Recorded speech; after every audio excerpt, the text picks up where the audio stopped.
Pare, dami yatang trabaho ngayon. Sana naman taasan nila sahod natin. Asa ka pa.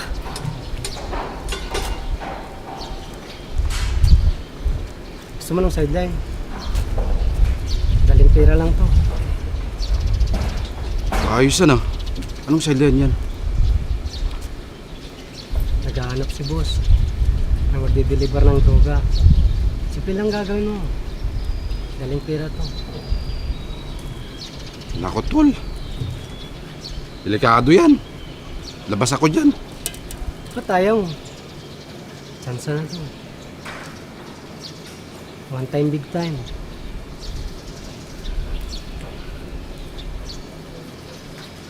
Ikaw, kung magbago isip mo, magsabi ka lang. Daling pera to.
Tay, si Luna may appendicitis daw. Kailangan natin siyang mapaoperahan. Kailangan natin ng malaking halaga. Saan tayo kukuha ng pera?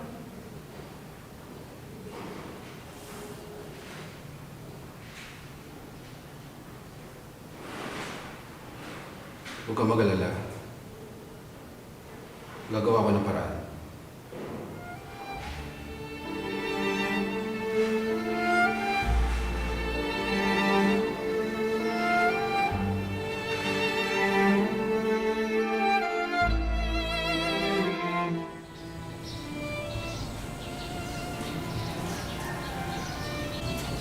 Pasensya ka naman. Wala akong magawa eh. Issue ng management na magtanggal ng tao.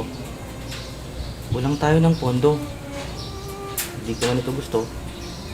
Pero kailangan natang isama sa matatanggal. Sana maintindihan mo.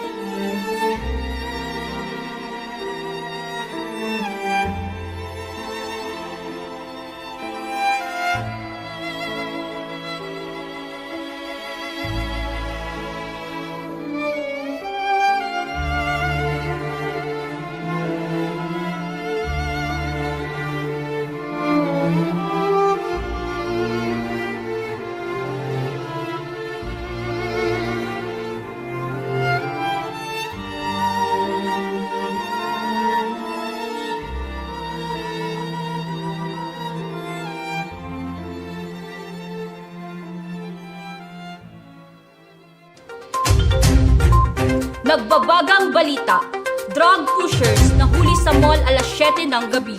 Tatlong lalaking may edad na 25 hanggang 30 anyos ang dinala sa presinto pagkatapos mahuling nagbebenta ng bawal na gamot sa isang drug enforcer. na nagpapanggap na bumibili ng naturang gamot. Nay, may magandang balita ako. Oh, ano yun? Nakakuha ko ng konting tulong sa PhilHealth. Oh, At mababayaran na natin ang ating bayarin sa ospital. magandang balita yan. Sabi sa'yo eh, tiwala lang. Tiyaga lang. Basta marangal ang trabaho kahit maliit ang kita. Nakikita lahat ng Diyos yan. Hindi niya tayo pababayaan.